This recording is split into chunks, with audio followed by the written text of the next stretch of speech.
আজ আমি একটি অত্যন্ত স্পর্শকাতর বিষয় নিয়ে আপনাদের নিকট আলোচনা করব। আমাদের প্রতিবেশী বাংলাদেশের প্রাক্তন প্রধানমন্ত্রী শেখ হাসিনার মৃত্যুদণ্ড ঘোষণা করা হয়েছে। কেন এই শেখ হাসিনার মৃত্যুদণ্ড, এই মৃত্যুদণ্ড বাংলাদেশ সরকারের পক্ষে আদৌ কার্যকর করা সম্ভব হবে কি না, এবং বিচার পক্ষে এটা সঠিক ছিল নাকি বিচারের নামে প্রহসন ছিল, এই সমস্ত বিষয়গুলি অত্যন্ত সহজ সরল এবং আপনাদের মতো করে গ্রহণযোগ্য পদ্ধতিতে বলার চেষ্টা করব। ডিয়ার ভিউয়ার্স, আপনাদের নিকট অনুরোধ, আপনারা পুরো ভিডিওটি অত্যন্ত মনোসংযোগ সহকারে দেখবেন। মূল বিষয় যাওয়ার আগে আমি আপনাদের সাথে আব্দুল হামিদ। দেখুন, গত বছর জুলাই আগস্ট মাসে বাংলাদেশের চাকরি সংরক্ষণ নিয়ে ছাত্রদের মধ্যে কোটা আন্দোলন শুরু হয়েছিল। এই কোটা আন্দোলনে পুলিশের গুলিতে বাংলাদেশের ছাত্র এবং নিরীহ মানুষ সহ অনেক মানুষ প্রাণ হারিয়েছিলেন, এবং তখন বাংলাদেশের প্রধানমন্ত্রী ছিলেন শেখ হাসিনা। এবং এই আন্দোলন একসময় গণ অভ্যুত্থানের রূপ নেয়, যার ফলে শেখ হাসিনা বাংলাদেশ ছেড়ে ভারতে চলে আসতে বাধ্য হন। এরপরে বাংলাদেশের আন্তর্জাতিক ট্রাইব্যুনাল শেখ হাসিনার বিরুদ্ধে বিচার প্রক্রিয়া শুরু করেন। অবশেষে গত 17 নভেম্বর এই বিচারের রায় ঘোষণা করা হয়। বিচারে তাকে মানবতা বিরোধী অপরাধে আসামি করা হয় এবং তার মৃত্যুদণ্ড ঘোষণা করা হয়। এবং শেখ হাসিনার সঙ্গে তার প্রাক্তন স্বরাষ্ট্রমন্ত্রী আসাদুজ্জামান খানকেও মৃত্যুদণ্ড দেওয়া হয়, এবং তার প্রাক্তন পুলিশ সাবেক কর্তা চৌধুরী আব্দুল আল মামুন তার 5 বছরের কারাদণ্ড দেওয়া হয়।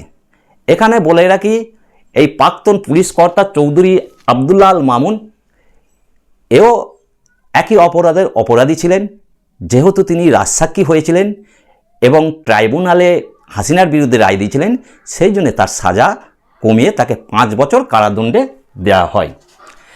বাংলাদেশের আন্তর্জাতিক ট্রাইব্যুনাল এই রায় ঘোষণার সঙ্গে সঙ্গে বাংলাদেশের এক শ্রেণীর মানুষ আনন্দ উল্লাসে ফেটে পড়েন এবং তারা ঈদের মতো করে উৎসব পালন করতে শুরু করেছিলেন। ঠিক অন্যদিকে আরেক শ্রেণীর মানুষ হতাশগ্রস্ত হয়েছিলেন। তারা বলেছিলেন এটা হাসিনার প্রতি রাজনৈতিক উদ্দেশ্য প্রণীত, এবং এই বিচার প্রক্রিয়াটি সঠিক ছিল না, এই বিচার প্রক্রিয়াটি ছিল বিচারের নামে প্রহসন। যাই হোক, বাংলাদেশের আন্তর্জাতিক ট্রাইব্যুনাল যখন রায় দিয়েছে, তখন বাংলাদেশের সরকারের পক্ষে শেখ হাসিনার মৃত্যুদণ্ড কার্যকর করতে হবে। এখন শেখ হাসিনার এই মৃত্যুদণ্ড কীভাবে কার্যকর করা সম্ভব হবে? শেখ হাসিনা বর্তমানে ভারতে আছেন। এখন বাংলাদেশের নিকট 2টি অপশান আছে।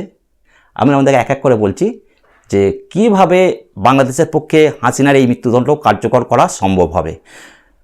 বাংলাদেশ সরকারের কাছে 2টি অপশান আছে। একটি অপশান হলো আপনার অপরাধী প্রত্যর্পণ চুক্তি। বাংলাদেশে যদি কোনো অপরাধী ভারতে চলে আসেন, ভারত তাকে ফেরত দেবেন, কিংবা ভারতের কোনো অপরাধী যদি বাংলাদেশে চলে যান, বাংলাদেশ সরকার তাকে ফেরত দেবেন।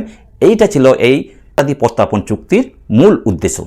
কিন্তু আপনাদের আমি বলে রাখি, এই চুক্তির মধ্যে অনেকগুলি ধারা ছিল এবং সেখানে অনেকগুলি অপশান ছিল, সেখানে অনেকগুলি শব্দ ছিল, যদি, কিংবা, অথবা। যেমন বলে রাখি, যদি কাউর প্রাণ সংশয় দেখা দিতে পারে, তাকে ভারত ফেরত দিতে নাও পারে। সুতরাং এই ধারাগুলির ভিত্তিতে ভারত শেখ হাসিনাকে বাংলাদেশে ফেরত দিতে নাও পারে। তাহলে ভারত সরকার যদি শেখ হাসিনাকে বাংলাদেশ সরকারের নিকট ফেরত না দেয়, বাংলাদেশ তখন কি করবে? বাংলাদেশের নিকট তখন দ্বিতীয় অপশান হলো ইন্টারপোলে। এই ইন্টারপোলটা কি? আপনার 195টি দেশ নিয়ে এই ইন্টারপোল গঠিত হয়েছিল। এই ইন্টারপোলটি হলো একটি আন্তর্জাতিক ক্রাইম। কোনো অপরাধী যদি ভিন দেশে চলে যায়, সেই অপরাধীকে চিহ্নিত করে সেই দেশে ফেরত পাঠানোর কাজ হচ্ছে এই ইন্টারপোলের। এখন এই ইন্টারপোলের মেন শহর হচ্ছে লিওনে। এখন ভারত যদি শেখ হাসিনাকে ফেরত না দেয়, তাহলে বাংলাদেশের পক্ষে অপশন থাকছে ইন্টারপোল। এই ইন্টারপোলে বাংলাদেশ শেখ হাসিনাকে ফেরত পাওয়ার জন্য আবেদন করতে পারেন। ইন্টারপোল কী করবে, সমস্ত বিষয়টি খতিয়ে দেখবেন, সমস্ত বিচার প্রক্রিয়াটা সঠিক ছিল কি না তা খতিয়ে দেখবেন। যদি ইন্টারপোল দেখে সমস্ত প্রক্রিয়াটি ঠিক ছিল এবং বিচার ব্যবস্থা ঠিক ছিল, তাহলে সে রেড নোটিশ জারি করতে পারেন। রেড নোটিশ জারি করে শেখ হাসিনাকে ফেরত দিতে পারেন। তবে এখানে একটা কথা, আদৌ এটা সম্ভব হবে কি না, শেখ হাসিনার মৃত্যুদণ্ড আদৌ কার্যকর করা সম্ভব হবে কি না, সবই প্রশ্নাতীত এবং প্রশ্নচিহ্ন থেকে যায়।